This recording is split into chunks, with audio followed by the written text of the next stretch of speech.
Today I'm going to be sharing the method that I have found to work the best in order to create a weekly schedule for our Ambleside Online readings. So first, hi and welcome. If you're new here, my name is Haley. I'm a mom to 3 little boys, 2 of which are homeschool age, and we're in our 3rd year of homeschooling, but we are getting started on our 1st year of homeschooling using Ambleside Online. I have shared a lot in the last month or so talking about how we're kind of changing to a Charlotte Mason approach in our homeschool, some of the resources we're using, some of the curriculum that we've changed to, and all of those things. But today I want to talk specifically about the Ambleside Online piece because I have found Ambleside Online to be a bit confusing.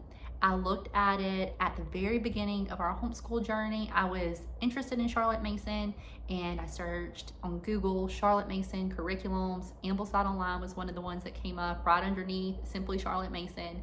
And I looked at the website and I thought, there is no way that I could ever make this work. This is a ton of books and a ton of reading.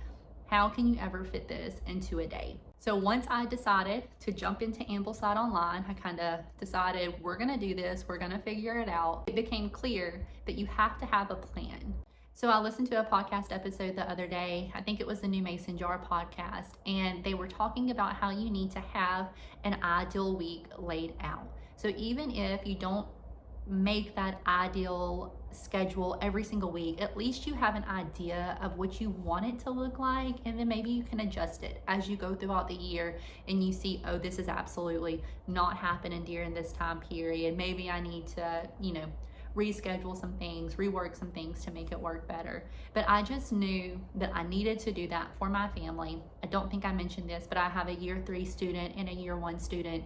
And then I also have a baby who's going to be about 8 months old whenever we start schooling this year. So that's what we're going to talk about. I have a free printable for you guys. It's going to be down in the comments. It's the printable that I used in order to write out my weekly schedule. But I'm going to flip the camera around and I'm just going to talk through how I took the Ambleside Online PDFs and adjusted them to fit my family's needs, and then put them onto a weekly schedule printable to have everything included, from math to language arts to guitar lessons, everything all in one weekly schedule. So we're going to start by looking at my year 1 students schedule that I have printed out. You'll see that I have made all sorts of notes over here, and this is how I was able to determine how many weekly readings I needed to schedule for each one of my students. So the first thing that I've done is I have come over to the side and I have wrote down how many times a week each one of these books was going to need to be read. Whenever I was determining this, I obviously had to know about how long these readings were. So until you have the physical copies of these books or can access a audiobook version of them in order to get a kind of time frame on how long that particular reading takes, it's really hard to say I'm only going to need to read from the Blue Fairy book one time. The Beauty and Beast is scheduled here. This is one reading, because in all actuality, this is going to be multiple readings because this story is quite long. Before you can say how many readings each one of these entries is actually going to take, you're going to have to do some upfront research. So to get an idea of about how long that's going to take, you could read the selection yourself and time it and see about how long it takes. Or you can also look at some audiobook versions that are available online for free and see how long that reading took the audiobook narrator to read. So that's what I've done. I've made a note over here about how long each one of these readings is going to take based on one of those 2 methods. Some of them I wrote down how long they were, and then some of them I just said, okay, well, this is going to be more than 1 reading. This is going to be about 2 readings for a 2-week period. So realistically, it's 4 readings for this one story. So once I got that all figured out, over here, I totaled up the number of readings. So you can see for History and Tales, I have 12 readings. For Our Island Story, I have 7 readings. Our Biography, I have 4. Paddle to the Sea is going to be about 9, and then so on. Once I got down to the bottom, I wrote the total, which was 64. I took that 64, I divided it by the 12 weeks in the term, and I came up with 5 to 6 readings per week. And you can see that I did the exact same thing for my year 3 student, but of course the amounts vary. So he ended up with about 120 readings for this 12-week term, which is about 10 readings per week. I think I scheduled him 11 readings per week just to be cautious, but if we start getting further on into the term and I see that we are running way ahead, then I can adjust that, or vice versa. If we are, really far behind, I may need to adjust the amount of weekly readings for him. Now, I do want to mention that following this method, you're not always going to be sticking to only the readings that are scheduled for that week. That's because one week, for example, you may have only 8 readings scheduled, but you've planned out to do 11 readings per week.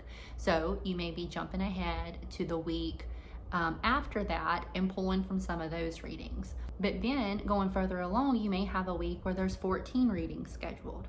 Well, you've only planned for 11, but that's okay, because later on you're going to have a week with less readings, but you'll be doing more. So you're not going to be always staying directly in that week's period, but at the end of the term, it should all average out. So once I had the approximate number of weekly readings, I came over here to this paper that I have made for all of the subjects that my children are going to be covering this school year. And I have, you see listed for each one of my children, AO readings. I am able to put in how many readings per week I came up with. So you can see for my year 1 student, I have 6 tally marks for his readings. And then for my year 3 student, I put 11 tally marks for his readings. And I mentioned earlier that there were certain things that I combined together for our family studies. So things like artist study, composer, folk song, hymn, nature study, Spanish, recitation. Those are all things that we're going to do together as a family. So they're listed down here. And out to the side, I have put about how long I want to spend on each one of those subjects. We also have Bible and Pilgrim's Progress. We'll be reading those together as a family instead of separate, how Ambleside Online lays them out. We will be doing these as a family subject. And then I also have Loop down here. So there are 3 books that I'm going to be looping through together as a family on a weekly basis. Some of these are readings that my year 3 student is never going to get to because we did not do AO for year 1 for him. 3 books are Shakespeare, Parables of Nature, and the Burgess Bird Book. So for example, week 1 we might do Shakespeare, week 2 we'll do Parables, and then week 3 we'll do Burgess Birds, and then we'll just start this over at week 4 with Shakespeare. Once I had all of that planned out with approximately how long I wanted to allow for each one of these subjects, I printed out this weekly schedule page. And you'll see the first thing that I did is I filled in the time block section. So I'm utilizing kind of a time block system to make this schedule. I'm going to turn the camera around this way so that you can look at it up close and see exactly what this looks like. So let's just take Monday, for example. We have during our morning time, this is also during the time my boys are eating their breakfast, we're going to do Bible, Pilgrim's Progress, handwriting, and recitation. Then down below that, we'll switch to my youngest homeschooler, but my middle son, switch to his independent lessons. So I have some of his readings in there, which are Aesop's Fables, and then a history reading. And he also has his math lesson and phonics lesson in there. Now, during that same time block, my oldest son is going to be working on the few things that he can do independently by himself. He will be doing his reading to himself. He'll read a chapter of a book. He will do his typing lessons. He'll do his spelling lessons, and he'll do his guitar practice. Once we are done with all of that, we'll move into a break block. So from 10 to 10:30, we'll take a little break, get a snack. The boys will each do their daily chore that's been assigned to them. And then at 10:30, I'm going to take my oldest son and start working on his independent lessons. So you can see here in this particular block, I have an hour and a half scheduled out, but most days it's not a full hour and a half of work that he has.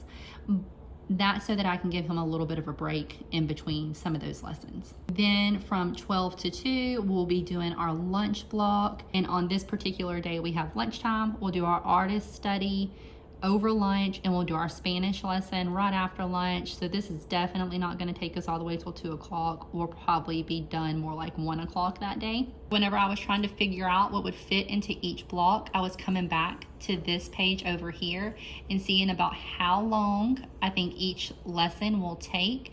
And then as I put it into that block, I just marked it right off. Just put a line through it, so that I knew that, okay, now I only have 3 more days that I need to schedule math for, or I only have 8 more readings that I need to get scheduled throughout the week. And once everything was kind of marked off, I knew that I was done, that I had fit everything into our schedule that I needed to fit into it.